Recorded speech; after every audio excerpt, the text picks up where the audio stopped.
ఎంతటి దుష్కార్యానికి ఎందుకు సాహసించావు సింధురాజ జయద్రథ? నీవు స్వప్నంలోనైనా ఎలా ఊహించావు నీవు పాండు పుత్రులను పరాజితులను చేయగలవని? బహుశా నీవు ఊహించి ఉండవు.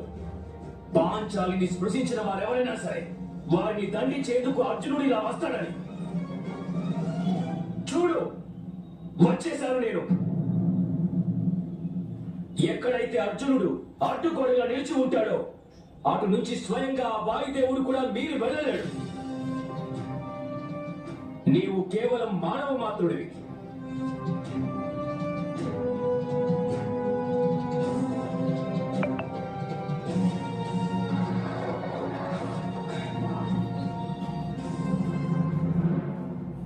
మనం ఆక్రమణ చెయ్యకూడదు మామయ్య,